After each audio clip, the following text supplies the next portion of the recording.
The man who'd sent for her wouldn't even take her trunk.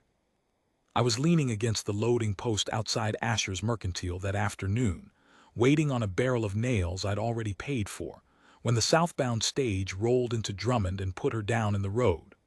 A woman in a gray traveling dress, dust to the hem, holding a carpet bag against her like it was the last thing in the world that belonged to her. The whole street saw her at the same moment, and the whole street went quiet, and I have carried the sound of that quiet in me for 50 years. She had burned scars. They started under her left ear and ran down the side of her jaw and along her neck, a smooth, shining country of old, healed skin, pale and seamed, and her left hand wore the same map across the back of it. She stood there in the road and let the town look. She did not put her hand up to her face. She did not turn the marked side away. She lifted her chin a half-inch, the way a person does when they have decided in advance that they will not flinch first, and she waited for the man who had paid her passage to come and claim her.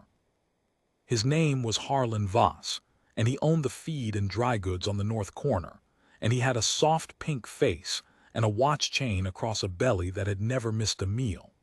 He came out onto his step with the matchmaker's letter still folded in his hand, and he looked at her the way you'd look at a crate that had been dropped off the wagon, and his mouth made a shape I didn't like before any word came out of it. "That's not the woman in the likeness," he said. "It's the same woman," she said. Her voice was low and even, and it carried. "Older than the likeness by 2 years and marked since. I wrote you that I'd been marked. I wrote it twice. You wrote me you'd had an accident." Voss came down off his step and stopped well short of her, like the scars might be catching. "You did not write me you were ruined." I heard a woman behind me suck in her breath at that word, half scandalized and half delighted, the way people are when somebody else's life is about to come apart in the street and it isn't theirs. Ruined. He said it loud enough for the men gathered outside the saloon to hear, and a couple of them laughed, and that laugh went through me like a wire. She did not laugh and she did not cry. She set her carpetbag down in the dust slow, like she was making up her mind about something, and she looked at Harlan Voss for a long moment. "Then you'll be wanting your fare back," she said. "I'll pay it when I can. I won't be paying it today." And she picked the bag back up and walked to the boardwalk and sat down on the bench outside the Mercantile, straight-backed, hands folded, like a woman waiting for a train that everybody but her knew was never coming. That was the day Mercy Litton came to Drummond. I didn't know her name yet. I knew mine, Ezra Calder, and I knew that I had 10 scars on my own hide, and that the town had spent the better part of 15 years deciding I was a thing best kept at the far end of the bar. And I knew, watching her sit there with her chin up and her marked hand folded over the unmarked one, that I had never in my life seen anybody braver. I just didn't have the sense yet to know what to do about it. I'll tell you about the scars, since they're the spine of this, since a man named the picture show after a thing like them once and got it close to right without knowing the half of it. I had 10 when she came. I'll tell you how I got them as we go, because every one of them turned out to matter, but I'll tell you the shape of them now so you understand what the town saw when they saw me coming. There was the long one down my left forearm that a bear gave me up in the Calabasas breaks when I was 19 and stupid, and thought a sow with cubs would run. There was the pucker high on my right shoulder, where a Comanchero's knife went in during a bad winter freighting season, and the matching one below it where the army surgeon dug the tip back out. There was the white seam through my eyebrow from a green horse and a low cottonwood limb. There was the brand-shaped burn on the inside of my wrist from a running iron that kicked when a calf did, and the rope burn that never quite faded across the same hand. There was the one on my cheek, the one that made children stare, from a barbed wire fence and a stampede and a night I don't talk about. There were 3 more lower that the town never saw and didn't need to. 10. A bear, a knife, a tree, a fire iron, a rope, a wire, and the 3 I keep. 10 stories I never told anybody, because the kind of man who keeps to himself doesn't get asked. The Box C sat 11 miles out of town on Antelope Bench, above the long brown crawl of Dust Creek, and in those years it was sliding downhill faster than I cared to admit. I'd built it up once. I'd had 140 head and a good string of horses and a future. Then the dry years came and took the grass, and the bank took the easy half of my deeded land, and a woman named Lena, who had said yes to me on a porch one June evening, took one good long look at my scars in the lamplight some months later and took the morning stage east and never wrote. I want to be plain about Lena because she's part of it. She wasn't cruel. She was just honest in the way that cuts deepest. She told me at the door that she had tried and she couldn't, that every time she looked at me she saw the wire and the bear and the knife and not the man, and that a woman couldn't spend a life lying down beside a thing she couldn't make herself touch. Then she was gone. After that, I let the house go quiet. A man alone doesn't dust. He doesn't mend his shirts past the point of decency. He learns to eat standing up and to talk to his horses and to keep his collar high. By the year Mercy Litton stepped off the stage, I had 3 hands left and a kitchen with a stove I half feared and a parlor I hadn't sat in since Lena left. And I'd told myself that was all there was ever going to be, and I'd nearly made myself believe it. I got my barrel of nails loaded that afternoon, and I should have driven out. I want you to understand I am not a man who steps into another man's business. I had learned the hard way that the world generally wants you to keep your scars and your opinions to yourself. But I sat up on the wagon seat and looked across the street at her on that bench, and the sun went lower and longer, and the town wives came and went past her with their skirts pulled in, and not one soul sat down beside her. Doc Albright tipped his hat and looked sorry and kept walking. Voss never came out again. The hotel man, Prout, came to his door once, saw who was on the mercantile bench and went back inside, and I understood from that he'd already told her there was no credit for a woman in her circumstance. So she had no man, no money, no fair home and no roof, and the sun was going down, and the only thing she had was that chin. I'd like to tell you I crossed the street out of pure goodness. The truth is I crossed it out of pure recognition. I knew that bench. I'd sat on 100 versions of it. I got down off the wagon and walked over, slow, hat in my hands, taking the long way so she'd see me coming and not be startled, and I stopped a respectful piece away, and I said the only thing I could think to say. "Ma'am, you'll want to be off the street before dark." She looked up at me, and I'll never forget it because her eyes went straight to my cheek, to the wire scar, the way everybody's did, and then they did the thing nobody's ever done. They didn't stop there. They went on to the rest of my face, and then to my eyes and stayed, and there wasn't any pity in them and there wasn't any fright. There was just a kind of tired understanding, one marked creature looking at another. "I expect I will," she said. "I'm short on places to be off the street too." "I know it." I turned my hat in my hands. "I run a ranch out on the bench. The box see it's gone to seed since my sister died and I've nobody to keep the house. I can't pay much, but I can pay honest, and there's a sound room off the kitchen with a door that bolts from the inside, and a stove a good cook could make something of. It'd be work. I'm not offering you anything but work. I want to be clear that I lied about the sister. I had no sister. I said it because I could not think how else to make her understand that I was offering a thing that was clean, that I was not Harlan Voss with a different face, that the room had a bolt and the bolt was hers. She heard the lie. I think she heard all of it, the lie and the reason for the lie, because something eased in her shoulders by a degree. "You don't know whether I can cook," she said. "No, ma'am." "You don't know whether I can keep a house." "No, ma'am." "But I know you can sit on a bench in a town that wishes you'd disappear and not give it the satisfaction. A woman who can do that can likely do most things." For the first time, the unmarked corner of her mouth moved. It wasn't a smile. It was the ancestor of one. "It's Litton," she said. "Mercy Litton. Ezra Calder. I'll work for wages, Mr. Calder, and I'll quit the day you give me cause, and you'll knock before that kitchen door same as you would any door." She stood and picked up her bag and her carpet bag and held them both. "And I'll have the bolt on my own side." "Yes, ma'am," I said. "I figured you would." We drove out to the bench in the last of the light, and neither of us said 3 words the whole 11 miles, and it was the most comfortable silence I'd had with a living person in a decade. The first thing she did was take stock of how far I'd let it fall. She walked through that house the next morning with her sleeves pushed up and her marked hand and her sound hand both moving over the dust and the dead ash and the unwashed window glass, and she didn't say a word about it, which was its own kind of mercy. By the end of the week, the windows let light in. By the end of the month, the stove had stopped being my enemy.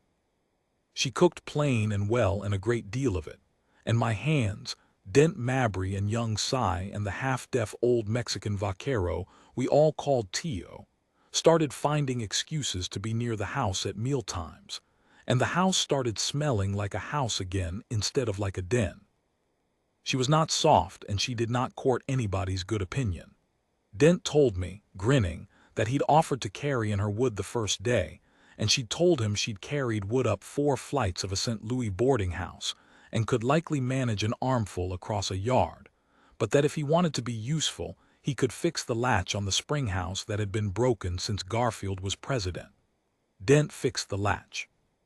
After that, the hands treated her like weather, which is the highest respect a ranch hand pays anybody, meaning they planned their day around her and did not sass her. The town did not let it go. Of course it didn't.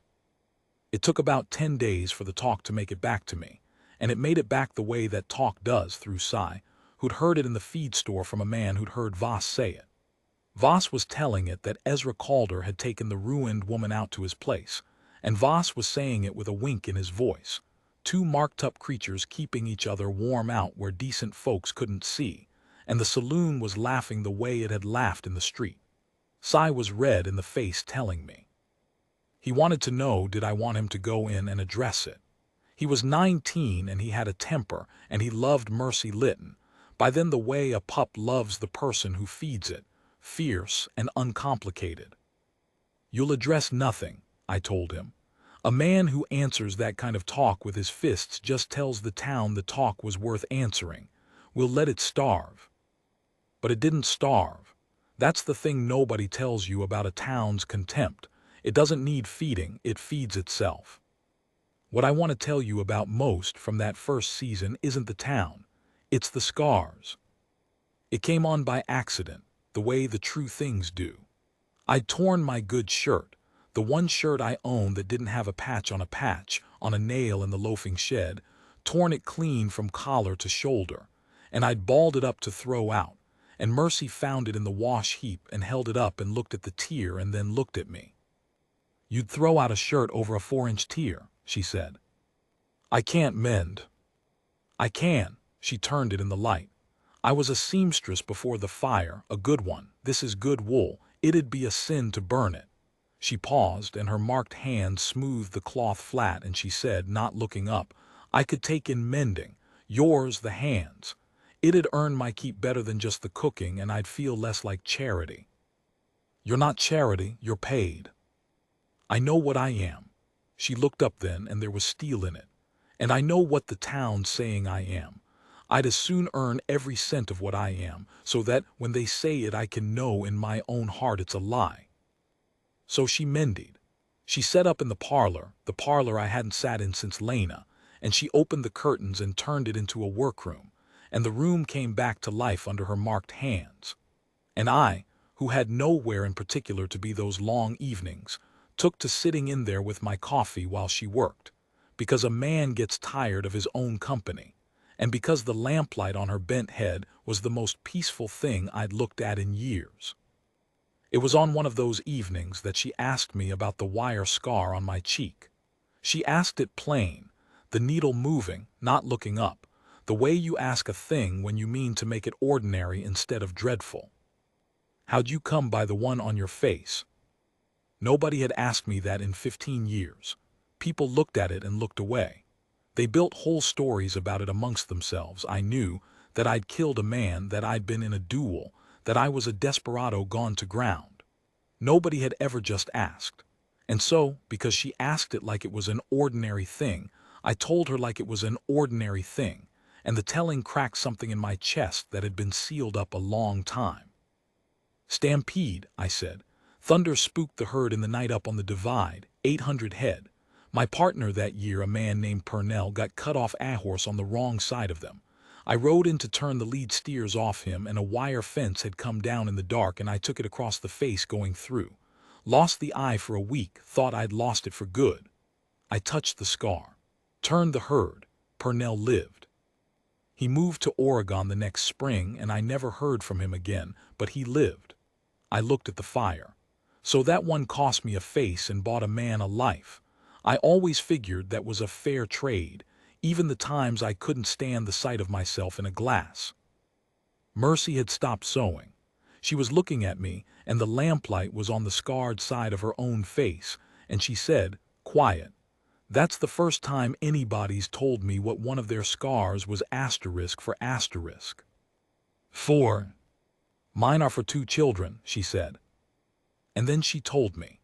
She told me about the boarding house on Carr Street in St. Louis, where she'd had a room and taken in sewing, and the fire that started in the night 2 doors down and ran through the old timber building like it was made of paper, and the Halloran children, a girl of 6 and a boy of 4, whose mother worked nights and whose door was at the end of the hall with the smoke already pouring under it. She told me how she'd wrapped her hands and her head in a wet wool blanket and gone down that hall on her knees under the smoke and got the door open and carried them out one under each arm with her sleeve on fire, and how the burning beam came down across the doorway as she went through it and laid its mark on her face and her neck and her hand. She told me the children lived. She told me their mother had wept and kissed her marked hand. And then she told me the part that was the real wound, the part that wasn't on her skin. "And then," she said, "the man I was promised to back there, a clerk, a respectable man, he came to see me at the hospital, and he looked at my face on the pillow, and he told me he was sorry but that he had his position to think of, and that a man in his position couldn't be seen with a wife who'd been so, and he stopped, because he couldn't find a word that wasn't cruel, and so he just left the word off, and the empty place where the word should have been was worse than any word." Her needle started moving again. I'd run into a burning building for 2 strangers' children, and the man who'd promised to marry me wouldn't be seen with the result. That's when I answered the advertisement out here. I thought out west maybe it's different. Maybe out there a person is reckoned by what they can do and not by how they look doing it. The smallest, driest laugh. I was wrong, of course. I found that out in the road in front of Voss's store. "You weren't all the way wrong," I said. She looked at me. "You found me," I said, and then I was embarrassed and got up and put another stick on the fire I didn't need to put on, and she let me be embarrassed and went back to her sewing, but the unmarked corner of her mouth was doing that thing again. That was the autumn we traded the stories. The bear, the knife, the tree, the running iron, the rope. She gave me back the boarding house, the 4 flights of stairs, the mother who'd told her she was a fool to risk her face for other people's children, the seamstress work that had kept her alive when nobody would marry her marked. We were 2 people who'd been thrown back like undersized fish.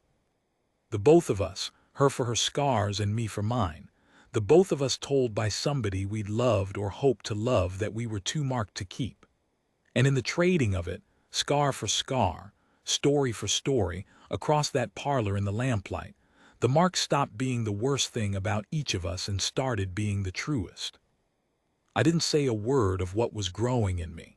She'd come to my house stranded and dependent on my wages, and I was not going to be a Harlan Voss with a kinder face, was not going to put a hand toward a woman who couldn't afford to slap it away.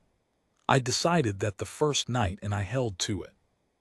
But I'll tell you, an old man can tell you now, that I'd started living for the lamplight evenings, and that when I rode the bench in the daytime I found myself saving up small things to tell her. A coyote den, an early frost on the rabbit brush, the way the light came through Dust Creek Canyon at 4 o'clock, just to watch her look up from the sewing and listen. Her trade grew. That was the part that started, slow at first and then all at once, to turn the town on its ear. Because here is a thing about contempt. It's a luxury, and a woman's good with a needle is a necessity, and necessity wins. It started with Mrs. Tilden, the saddler's wife, who had a daughter being married in the fall and a bolt of good cloth and not a soul in the basin who could cut and set a wedding dress proper. She wouldn't be seen coming, of course.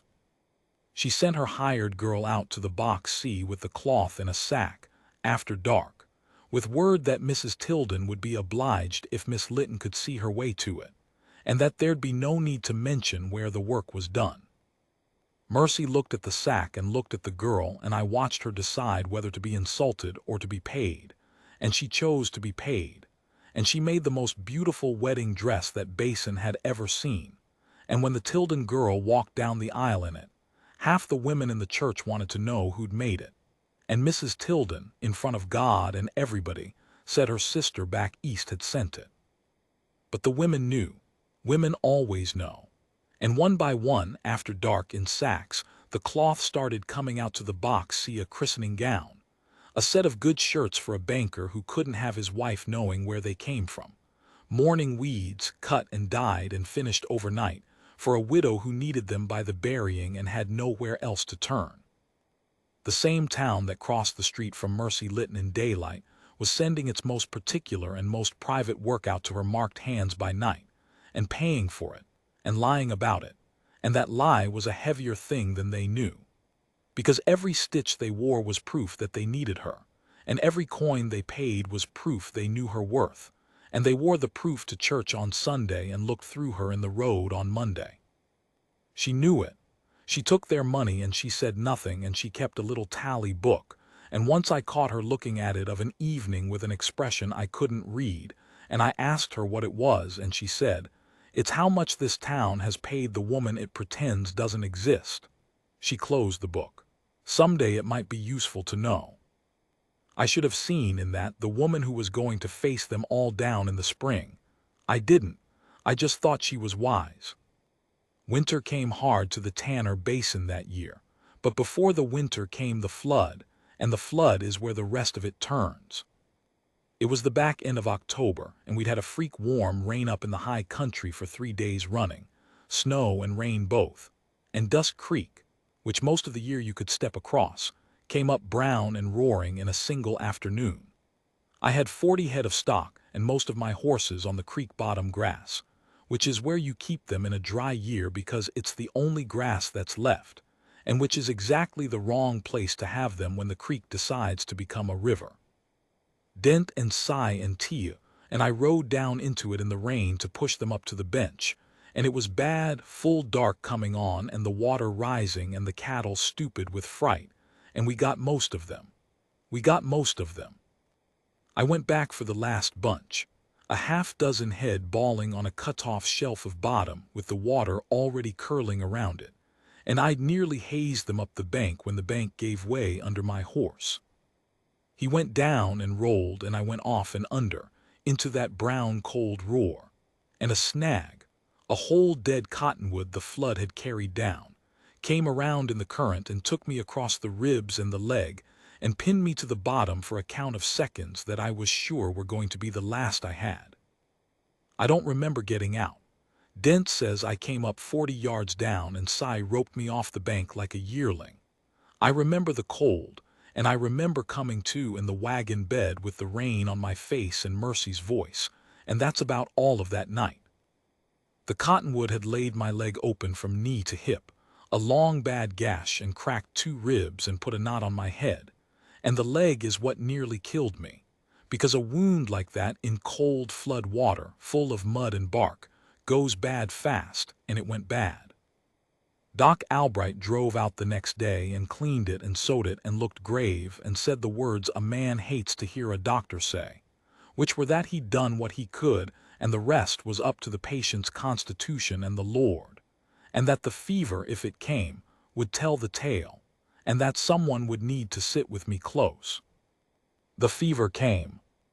I don't have those days in any order. I have pieces. I have heat like I was the one in a burning building.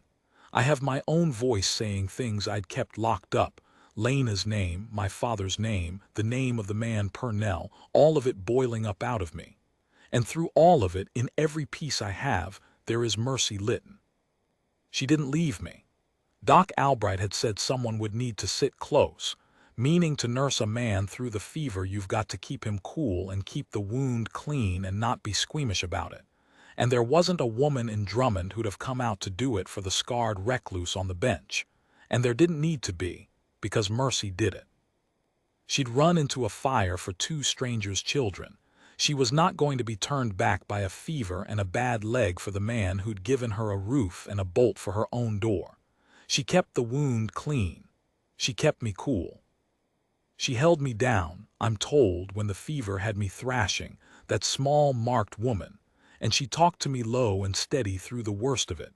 And when I came up out of it for a minute here and there, soaked and shaking, she was the thing I came up to, the lamplight on the scarred side of her face, her marked hand wringing a cloth in a basin. There was a night near the bottom of it, the night Doc Albright told her later was the night it broke, when I surfaced enough to know where I was and to know she'd been awake by me for I didn't know how long. The lamp was low. Her eyes were bruised with sleeplessness. And I, with the fever still loosening my tongue past where my pride could catch it, said the thing I'd held back since the parlor. Lena left, I said, because she couldn't stand to touch the scars. I know, Mercy said. You've been telling me all night. You're not afraid of them. She was quiet. Then she took my hand, the scarred wrist, the running iron brand and the rope burn, and she held it in both of hers, the marked one and the sound one, and she pressed it, and she said, I never met a scar yet that was the worst thing about a person. I met some people who let theirs be. You're not one of them, Ezra called her. And she laid my hand back down and put the cool cloth on my head, and I went down into sleep like a stone going into a still pond. And when I woke, the fever was gone, and the gray morning was in the window, and Mercy Litton was asleep in the chair beside the bed with her chin on her chest, and her hand still resting on the edge of my blanket, guarding me even in her sleep. I lay there a long while and looked at her, and I understood with the plain certainty. A man gets sometimes at the bottom of a hard thing that I loved her, and that it didn't matter whether she loved me back, that I was going to spend whatever was left of my life making sure that woman never again sat alone on a bench while a town decided she was ruined. I mended slow through the winter. The leg stiffened up and I walked with a cane that whole cold season and a little ever after. And in the mending, the house changed, because a man flat on his back for 2 months and a woman nursing him through it can't help but become a household, and we did. She read to me in the evenings when her eyes were too tired for the fine work. I taught her cards. We argued about the Bible and about whether a steer was smarter than a horse, which it is not, and about whether St. Louis was a finer city than she let on, which it was.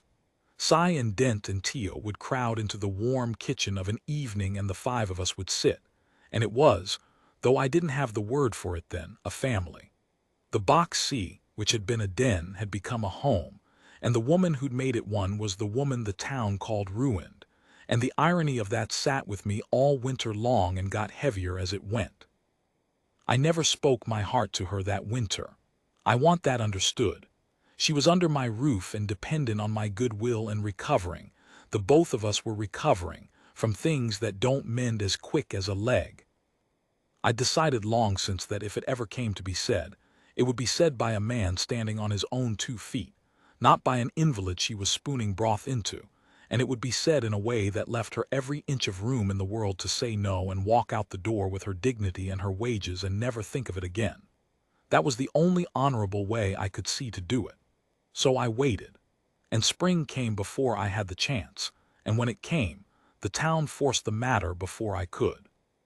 Here is how it came to a head.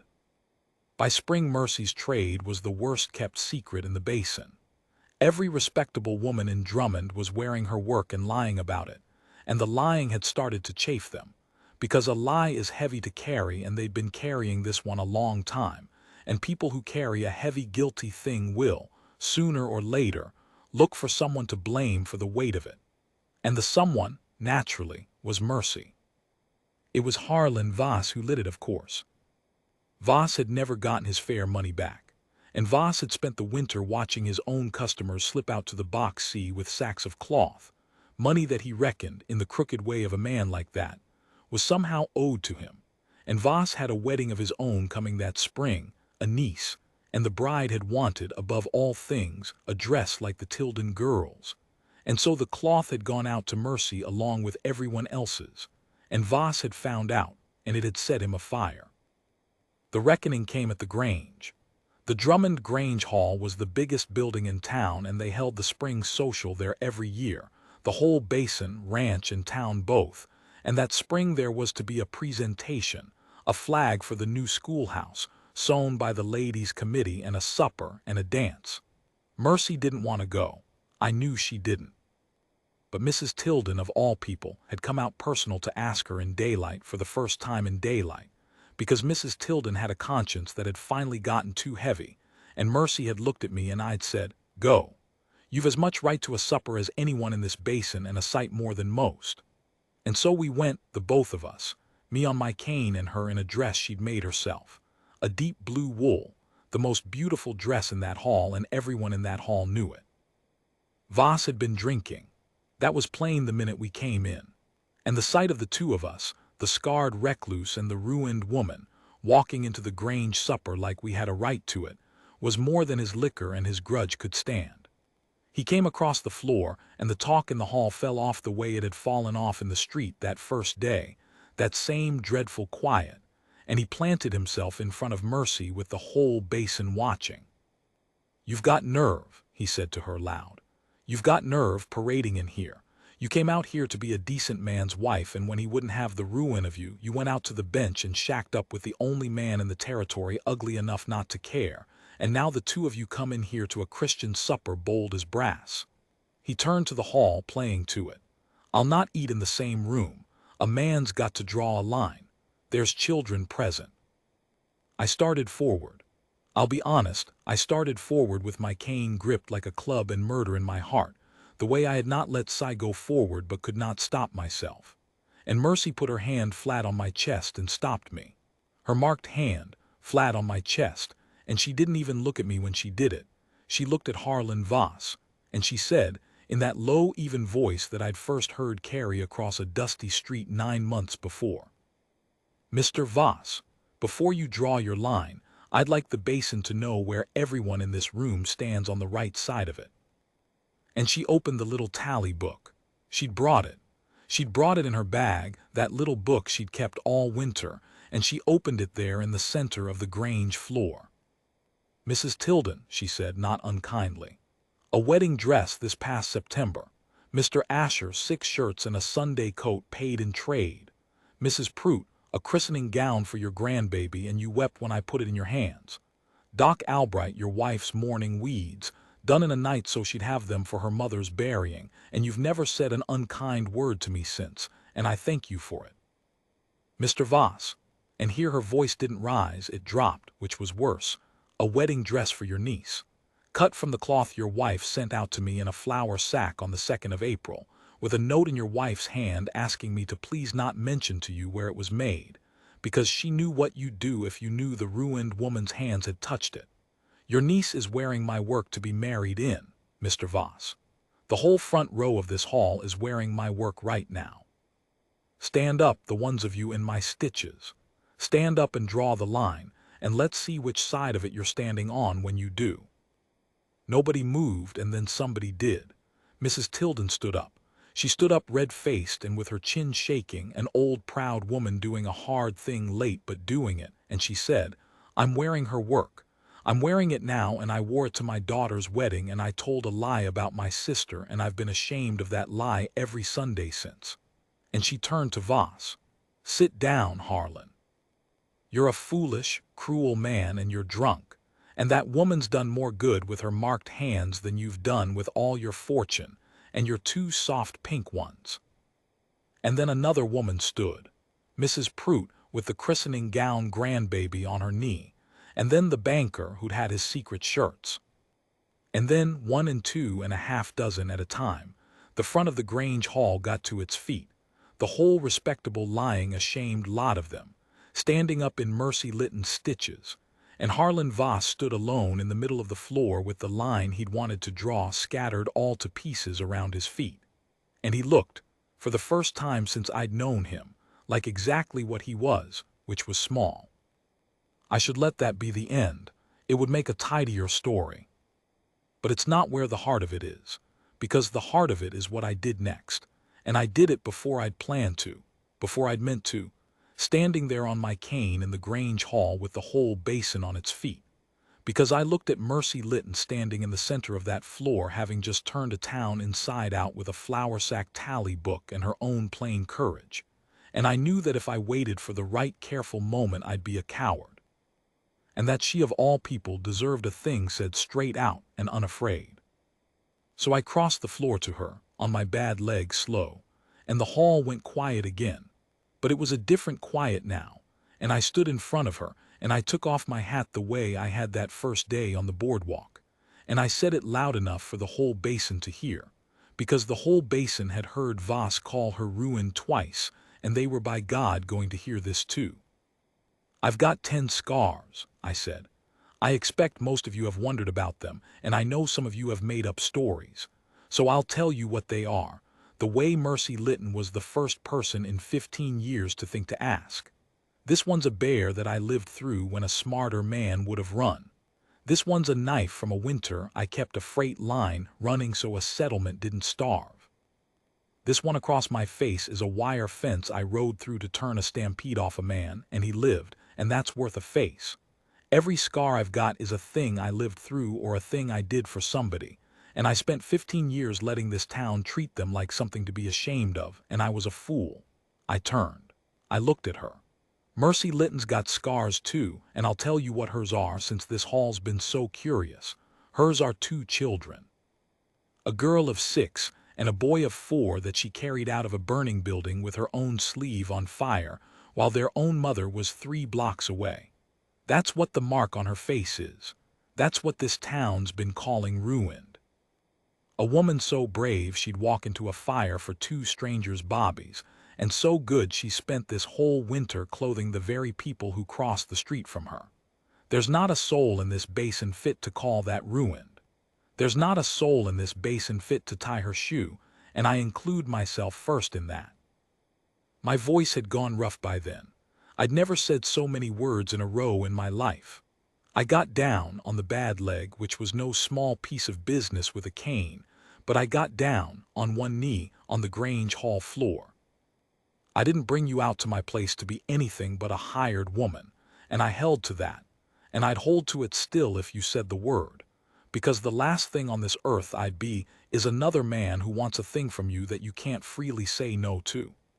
So you can say no, Mercy, and I'll drive you anywhere in this territory you want to go, and you'll never see me darken it again, and there's no debt and no shame in it.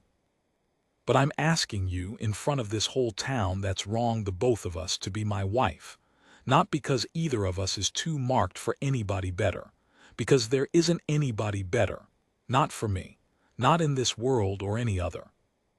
I'm asking you to marry a scarred old fool who knows your worth, because I figure 2 people who have both been thrown back for their marks have got no business spending the rest of their lives flinching alone when they could be flinching at nothing together, in a house on the bench with the curtains open." Mercy Lytton looked at me kneeling there a long time. The whole hall held its breath. And then she did the thing she'd done that very first afternoon. She lifted her chin a half-inch. But it wasn't the armor this time. This time it was so that everybody in that hall could see the scarred side of her face plain, lifted, unhidden in the lamplight, and she said, in that low voice that carried to the back wall, "I came out west because I thought maybe out here a person might be reckoned by what they can do and not how they look doing it." She reached down and took my scarred hand in her marked one and pulled to help the old fool up off his knee. I was right after all. It just took the right person to do the reckoning. And quiet just for me as I came up onto my feet beside her. "Yes, Ezra, yes. Bolt or no bolt, yes." We were married 3 weeks later, by the same creek that had nearly drowned me, on a green spring morning, and half the basin came, in their good clothes, most of which she'd made. Mrs. Tilden cried. Cy stood up as my man and bawled like a calf the whole time. Harlan Voss did not come, and nobody missed him, and within the year his trade had fallen off so bad he sold out and left the basin, and I won't pretend I was sorry. But I'll tell you Mercy sent a wedding gift of a fine-cut coat out to his niece anyway, because that was who she was, and the niece wore it to her own wedding, and that's a kind of victory that men like Voss never understand and never will. We had 40 good years on that bench. We brought the Box C back, the two of us and the boys who came to work for us over the years, and the grass came back and the herd came back and the curtains stayed open. We took in the 2 Halloran children for a summer once, years on, when their mother passed and there was nowhere else. The very children Mercy had carried out of the fire, grown half up by then, and they called her the woman who'd saved them, and they were not wrong, and you should have seen her face the day they came up the road. We never had children of our own. That was a sorrow we carried quiet between us. But that house was never short of young people in it. Hands and orphans and neighbors' kids who'd ride out because Mercy Litton's kitchen was the warmest in the basin, and her marked hands made the best biscuits in the territory, and she'd let a child sit and watch her sew for an hour and never once shoo them off. She's gone now, going on 6 years. I buried her by the creek, and I'll lie there beside her before long, and I find I don't mind that as much as a man's supposed to, because I've never once been afraid of going where she's gone. I'll tell you the last thing, because it's the only thing left to tell, and it's the truest. That picture show fellow had it right and wrong both. 10 scars, he reckoned, make a man. And it's true I had 10 when she stepped off that stage. A bear and a knife and a tree and an iron and a rope and a wire, and 3 I never showed. And every one of them a thing I lived through, and maybe in some hard way they did make me. Made me tough enough to last out the dry years and the flood and 15 years of a town's cold shoulder. But that's not what made me a asterisk man. What made me a man was the night a small woman with a burned face took my scarred hand in both of hers and said she'd never met a scar yet that was the worst thing about a person. What made me whole was 40 years of waking up next to somebody who looked at the wire across my cheek and saw a man who'd ridden into a stampede for a friend, and looked at the bare scar and saw a story, and never once, not one single morning in 40 years, flinched. She gave me an 11th scar in a way of speaking, not on the hide, the good kind, the kind a person leaves on your heart when they walk in and take the lonesome out of you and never give it back. I've carried it longer than any of the others now, and I'll carry it down to the creek with me, and of all the marks I've worn in this long life, it's the only one I'd have begged the Lord to keep. 10 scars made a man. It took the 11th to make him happy. And she earned every one of hers in a fire, saving children, and they called her ruined. They were wrong. I spent 40 years proving it, and I'd spend 40 more. And if there's a place after this where the marked ones go to be reckoned right at last, I expect to find her there with her chin lifted and her work in her lap, and the lamplight on the scarred side of her face, and I expect to cross the room to her one more time, the way I should have crossed that street the very first minute, and never be a fool enough to wait again.